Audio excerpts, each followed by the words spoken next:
भारत में मुकदमों की संख्या बढ़ती चली जा रही है। 5 करोड़ से ज्यादा मुकदमे पेंडिंग हो गए हैं और इन 5 करोड़ मुकदमों के कारण 5 करोड़ परिवार टेंशन में है।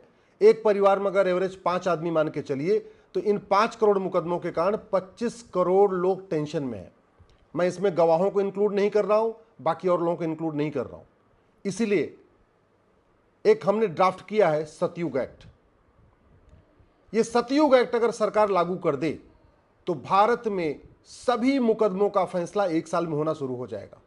Justice for all, justice with in year, यानी सबको 1 साल के अंदर न्याय मिलेगा। कैसा भी मुकदमा हो, चाहे सिविल हो चाहे क्रिमिनल हो, कोई भी हो, सबके मुकदमों का फैसला 1 साल में होना शुरू हो जाएगा। इसका फायदा यह होगा, जो गांव में सामाजिक समरसता खत्म होती जा रही है, दुश्मनी बढ़ती जा रही है, जो लोगों का रिश्ता टूटता चला जा रहा है, वो सब रुक जाएगा।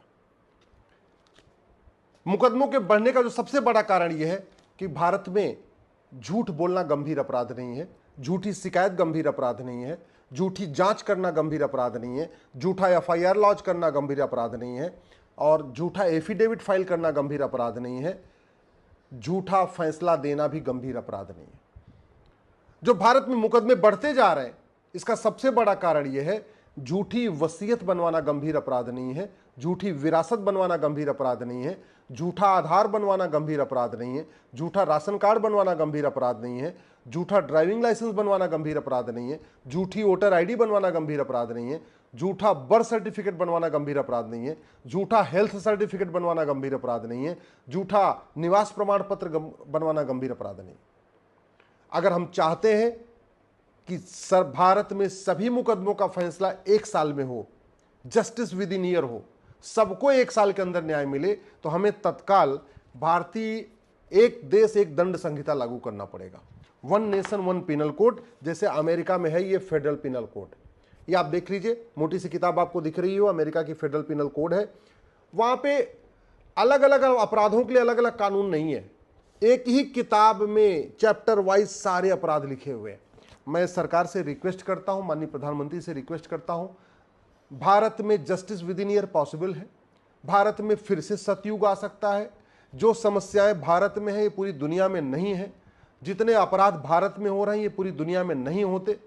भारत की हर समस्या का समाधान है, लेकिन सबसे पहले उसके लिए जस्टिस विद इन ईयर लागू करना पड़ेगा, और जस्टिस विद इन ईयर के लिए 1 नेशन 1 पिनल कोड लागू करना पड़ेगा। ये अभी जितने अलग अलग कानून चल रहे हैं, घूसखोरी, कमीशनखोरी, जमाखोरी, मिलावटखोरी, कालाबाजारी, नशा तस्करी, मानव तस्करी, इसका जो अलग अलग कानून चल रहा है उसको मर्ज करके बाकायदा आपको 1 नेशन 1 पिनल कोड लागू करना पड़ेगा।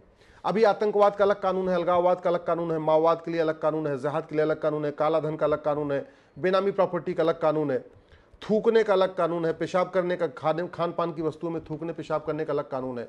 रेलवे की अगर फिश प्लेट कोई उड़ा रहा है तो अलग कानून है। रेलवे के लाइन पे कोई अगर लोहे का टुकड़ा रख रहा है ट्रेन पलटाने के लिए, उसका अलग कानून है। इसको नहीं, आप मर्ज कर दीजिए चैप्टर वाइज। ऐसा आप फेडरल पिनल कोड जैसे अमेरिका में, ऐसे ही भारत में एक 1 नेशन 1 पिनल कोड लागू करिए। एक ही किताब में जितने भी अपराध हैं सबको चैप्टर वाइज डालते चले जाइए।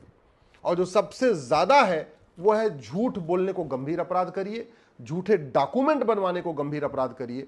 जिस दिन भारत में झूठे डॉक्यूमेंट बनाना और झूठे डॉक्यूमेंट बनवाना गंभीर अपराध हो गया, आपके 25% मुकदमे अपने आप खत्म हो जाएंगे। जिस दिन भारत में झूठी गवाही देना, झूठी गवाही दिलवाना, झूठी शिकायत करना, झूठी शिकायत करवाना, झूठा एफआईआर लिखना, झूठा एफआईआर लिखवाना, झूठा एफिडेविट फाइल करना, झूठे एफिडेविट फाइल करवाना, जिस दिन ये गंभीर अपराध हो गया, 25% मुकदमे और खत्म हो जाएंगे। अभी मुकदमे इसलिए बढ़ रहे हैं क्योंकि कुछ भी आप झूठ बोल दीजिए, कुछ भी कर लीजिए, दूसरों की जगह घर पे कब्जा कर लीजिए, कोई गंभीर अपराध नहीं है। गांव में लोग इसलिए एक दबंग दूसरे की जमीन पे कब्जा कर लेता है, उसको पता कब्जा कर लेंगे 30-40 साल तक मुकदमा चलेगा, 40 साल के बाद छोड़ना पड़ेगा तो छोड़ देंगे, लेकिन वो सुप्रीम कोर्ट तक लड़ाएगा। अगर हम चाहते हैं भारत में फिर से सतयुग आ जाए, जैसे सिंगापुर में शांति है, जापान में शांति है, डेनमार्क में शांति है, न्यूजीलैंड में शांति है, जैसे अमेरिका में इतने फ्रॉड नहीं होते, तो हमें सबसे पहले चीटिंग, फ्रॉड, फोर्जरी और परजरी रोकना पड़ेगा। चीटिंग, फ्रॉड, फर्जरी और परजरी अगर रोक दे, भारत की बहुत सारी समस्याओं का समाधान हो जाएगा। दुर्भाग्यवश आज की डेट में जो कानून है उसमें जज को भी चीटिंग, फ्रॉड, परजरी पे कॉग्निजेंस लेने का अधिकार नहीं है। जज को पता होता है कि ये सामने वाला व्यक्ति झूठी गवाही दे रहा है, जज को पता होता है सामने वाला व्यक्ति झूठे डॉक्यूमेंट पेश कर रहा है, जज साहब को पता होता है कि एक पार्टी इसमें सब कुछ झूठ बोल रही है, झूठा एफिडेविट फाइल कर रही है, झूठा उसका एफआईआर है, झूठी उसकी गवाही है, झूठा उसका बर्थ सर्टिफिकेट है, झूठा उसका डोमिसाइल सर्टिफिकेट, सब कुछ झूठा है। इसके बावजूद जज साहब उस पर कॉग्निजेंस लेके जांच करने का आदेश नहीं दे सकते, ये कानून रोकता है, बल्कि जज साहब को खुद ही एक कंप्लेनेंट बनना पड़ेगा और दूसरी कोर्ट में शिकायत करना पड़ेगा। फिर जज को क्या पड़ी हुई है किसी और को कोर्ट में जाके शिकायत करना। जब हम चीटिंग, फ्रॉड, फोर्जरी और परजरी पे जज साहब को अधिकार ही नहीं है कॉग्निजेंस लेने का। दो पार्टियों में मुकदमा चल रहा है, एक पार्टी कह रही है कि साहब सामने वाले का सारे डॉक्यूमेंट फेक है, सारे सामने वाले डॉक्यूमेंट फर्जी है, उसकी वसीयत भी फर्जी, उसकी विरासत भी फर्जी, उसका सब कुछ फर्जी है।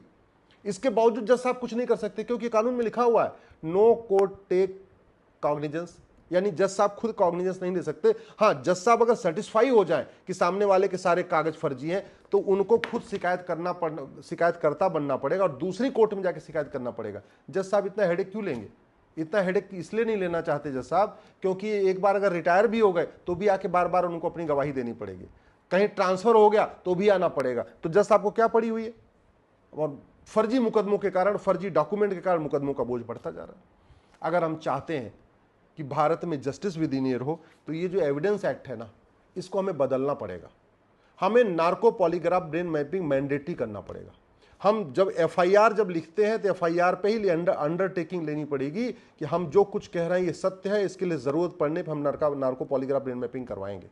जब जब गवाही हो तो गवाह से एक अंडरटेकिंग लिया जाए कि भैया मैं जो गवाही दे रहा हूं बिल्कुल सही दे रहा हूं, और जरूरत पड़ने पे हम इसके लिए अपना narco test, polygraph brain mapping कराने के लिए तैयार है।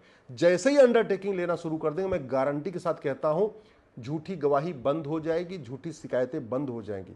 ये आधा जो मुकदमों का बोझ है वो झूठी शिकायतों के कारण है, झूठी गवाही के कारण है, झूठे हलफनामे के कारण है, झूठे मुकदमे के कारण। अगर हम चाहते हैं भारत में फिर से सतयुग आ जाए, तो हमें तत्काल one nation one administrative code लागू करना पड़ेगा। अगर हम चाहते हैं कि भारत में सतयुग फिर से आ जाए, तो भारत में आपको एक पुलिस चार्टर लागू करना पड़ेगा। 1 घंटे के अंदर आपको एफआईआर लॉन्च करना है और 1 महीने के अंदर जांच पूरी करनी है। हमको एक एविडेंस चार्टर लागू करना पड़ेगा कि दोनों पक्षों से अंडरटेकिंग लेनी पड़ेगी कि जो कुछ कह रहे हैं उसके लिए नार्को पॉलीग्राफ ब्रेन में तैयार है। हमको हर जिले में एक narco polygraph brain mapping lab बनाना पड़ेगा और हमें टेस्टिंग की फैसिलिटी पूरे भारत में आपको करनी पड़ेगी। अगर हम चाहते हैं भारत में सतयुग फिर से आए, यानी जस्टिस विद इन ईयर हो जाए, तो आपको एक जुडिशियल चार्टर लागू करना पड़ेगा और प्रत्येक टाइप के जितने केस हैं उन केसों की एक डेडलाइन रखनी पड़ेगी कि भाई चोरी है, झपटमारी है, आपकी 5 तारीख पड़ेगी, मर्डर है, रेप है, आपकी 10 तारीख पड़ेगी। जो भी है हर तरीके के केस का एक कैटेगराइजेशन करना पड़ेगा कि भाई 5 साल तक की सजा में इतनी तारीख पड़ेगी, 5 से 10 साल तक की जहां सजा होगी जिस अपराध में, उसमें इतनी मैक्सिमम इतनी तारीख पड़ेगी, जहां 10 से 20 साल की सजा होगी ऐसे अपराध में आपकी इतनी डेट पड़ेगी। एक फिक्स करना पड़ेगा कि ये मुकदमा 5 डेट चलेगा, ये मुकदमा 10 डेट मैक्सिमम 10 तारीख पड़ेगी, ये मुकदमा मैक्सिमम 15 तारीख पड़ेगी, इस तरीके के केसेस मैक्सिमम 20 तारीख पड़ेगी। आपको कैटेगराइजेशन करना पड़ेगा। मैं गारंटी के साथ कहता हूं अगर इस सतयुग एक्ट लागू हो जाए ना, तो ये जो काशी, मथुरा, भद्रकाली, भोजशाला, अटाला का मुकदमा सालों साल चल रहा है ना, जिस दिन ये हुआ कि झूठी गवाही गंभीर अपराध है और झूठी गवाही देने वालों का नार्को पॉलीग्राफ ब्रेन मैपिंग होगा, सारे जितने फर्जी गवाह हैं अपने आप भाग जाएंगे, छोड़ के भाग जाएंगे। जिस दिन ये होगा कि झूठी गवाही देने पे 10 से 20 साल सजा होगी, सारे जितने फर्जी गवाह हैं अपने आप अपनी गवाही वापस ले लेंगे, बोले भैया हमको गवाही नहीं देना। आखिर इतने लंबे लंबे मुकदमे चल रहे हैं, 30 साल, 40 साल, 50 साल मुकदमे चल क्यों रहे हैं? इसलिए चल रहे हैं कि न तो फर्जी डॉक्यूमेंट लगाना अपराध है और न फर्जी गवाही देना अपराध है। अगर हम चाहते हैं तो आपको जो पुलिस स्टेशन है ना, थाना, इसको आपको प्राथमिक सुरक्षा केंद्र घोषित करना पड़ेगा। अगर आप चाहते हैं तहसील को, तो इसको तहसील का नाम प्राथमिक न्याय केंद्र करना पड़ेगा। डिस्ट्रिक्ट कोर्ट में आपको एक डिवीजन बेंच बनानी पड़ेगी कि वहीं अपील हो जाए। जरूरत नहीं हर चीज के लिए हाई कोर्ट आने की, क्या जरूरत है? हाई कोर्ट में आपको सिंगल बेंच और डिवीजन बेंच रखनी पड़ेगी और हाई कोर्ट के बाद सुप्रीम कोर्ट का ऑप्शन नहीं होना चाहिए। आप सीधे सीधे आप ऐसे करिए कि बहुत एक्स्ट्रा ऑर्डिनरी जहां केस होगा वहीं मैटर सुप्रीम कोर्ट आएगा, सुप्रीम कोर्ट का बर्डन कम होगा। जब आपके डिस्ट्रिक्ट कोर्ट में डिवीजन बेंच बन जाएगी, जो डिस्ट्रिक्ट जज साहब हैं वो डिवीजन बेंच में बैठेंगे, आधी अपील वहीं डिसाइड कर देंगे, तो लोग हाई कोर्ट भी कम आएंगे। हाई कोर्ट में मैटर डिवीजन बेंच डिसाइड कर देगी, सुप्रीम कोर्ट कम आएंगे। तो एक तो बैकलॉग कम हो जाएगा और भारत में जितने अपराध हो रहे हैं, जो भारत में चल रहा है ना, मिलावटखोरी चलती है, तिरुपति के लड्डू में मिलावट क्यों कर दिया? कानून का खौफ नहीं है। भारत में इतना लोग फलों की दुकान पे, माला फूल की दुकान पे, सब्जियों की दुकान पे थूक रहे हैं, पेशाब कर रहे हैं, लैट्रिन कर रहे हैं, बाथरूम कर रहे हैं। क्यों? क्योंकि शिक्षा में संस्कार नहीं, कानून का खौफ नहीं। भारत में इतने अवैध हथियारों का कारोबार चल रहा है, नशा तस्करी चल रही है, मानव तस्करी चल रही है, सोना तस्करी चल रही है, चंदन तस्करी क्यों चल रही है? क्योंकि कानून का खौफ नहीं है। उनको पता है एक तो कानून घटिया है और मुकदमा भी चलेगा 10-20 साल चलेगा। भारत में इस तरीके के जो लैंड जिहाद होता जा रहा है, लब जिहाद बढ़ता चला जा रहा है, लोग पहचान छुपा छुपा के 10-10 आधार बनवा रहे हैं। क्यों बनवा रहे हैं? क्योंकि कानून का खौफ नहीं है। शिक्षा में संस्कार नहीं है, कानून का खौफ नहीं है।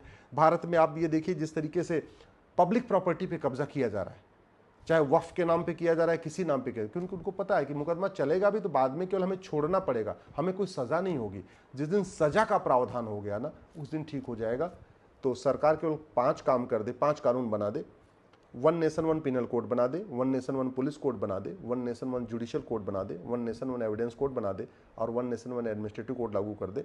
पुलिस चार्टर लागू कर दे, जुडिशियल चार्टर लागू कर दे, सिटीजन चार्टर लागू कर दे, एडमिनिस्ट्रेटिव चार्टर लागू कर दे और एविडेंस चार्टर लागू कर दे।